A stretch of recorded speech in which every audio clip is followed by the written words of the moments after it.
দুই মেয়ের পর আবার একটি মেয়ে। মহালয়ার পুণ্যতিথিতে সে এলো বলে মন খারাপের দিনেও বাবা নাম রেখেছিল গৌরী। কিন্তু ভাগ্যের পরিহাসে প্রকৃতি হেসে ধরা দিল তার কালো বরণ রূপে। তাই পাড়ার লোকে কেউ আদর করে কালী, কেউ আবার ফেয়ার অ্যান্ড লাভলি বলে ডাকত। ছোট্ট মেয়েটিও এক মুখ হাসি নিয়ে তাদের কাছে এসে দাঁড়াতো। বেচারা তখনও বুঝতো না এই দুনিয়া শুধু রং চেনে, রঙই জানান দেয় সে ভালোবাসার না অবহেলার। এসব শুনে মা দুঃখ পেত খুব, কিন্তু মা তো দুঃখই পায় আজীবন মেয়ের জন্য, সে শরীর খারাপ হোক বা অন্য কিছু। যখন বড় হলো, স্কুলে গেল, তখন বুঝল সে বর্ণের অভিশাপ নিয়ে জন্মেছে। না, শিক্ষকরা ভালোবাসতেন, ছাত্রী কালো বা ফর্সা, বেটে না লম্বা, এতে তাদের।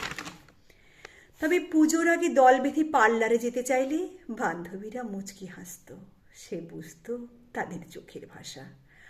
অসহ্য অব্যক্ত যন্ত্রণায় ছটপট করত কালো চামড়ার নিচে লুকিয়ে থাকা বুকের ভেতরটা। বাজার গেলে অনেকেই বলে বসত, এই রংটা নিও না দিদি, তোমায় ঠিক মানাবে না, তুমি কালো। মাথা নিচু করে চোখের জল লুকাতে হতো। অনেক নিষ্পাপ শিশুও সর্বসম্মুখে বলে দিত, তুমি ছোঁয়ো না দিদি, কালো হয়ে যাব। তখন মনে মনে সে চিৎকার করে উঠত, হে ঈশ্বর, এই আমি তোমার, এই রং তোমার, তোমারই হাজার বজ্রপাতে তোমার এই অপবাদ, তুমি ফিরিয়ে নাও। কিন্তু ঈশ্বর বড়ই বধির, মানুষে মানুষকে ছুলে জাত যায় না, রঙও যায় না। কি জানি সেই শিক্ষা কে দিয়েছিল এই অবোধ শিশুকে? তার কালো রঙের আত্মবিশ্বাসে কেউ চিড় ধরাতে পারেনি কখনো। আসলে জন্মটাই ছিল তার গভীর অমাবস্যায়।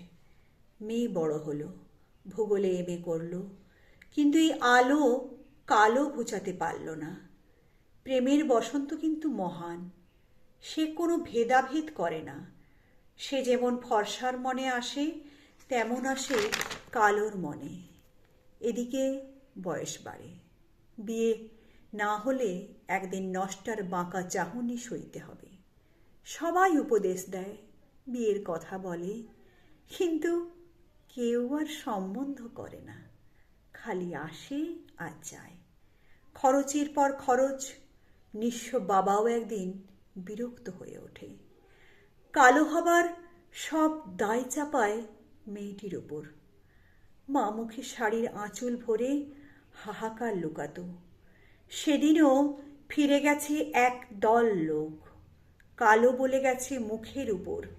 মেয়েটা সেদিন শেষবারের মতো তার বাবার কাছে আবেদন রেখেছিল, বাবা 100 টাকা দাও না, শীতের একটা ক্রিম কিনব। বাবা জ্বলে উঠেছিল আগুনের মতো, যা রং আর ক্রিম মাখতে হবে না। কথাটা তীরের মতো বুকে বেঁধে গেল। সারা জীবন শুধু রং আর রং, শুধু বর্ণ আর লিঙ্গ ভেদের অপমান।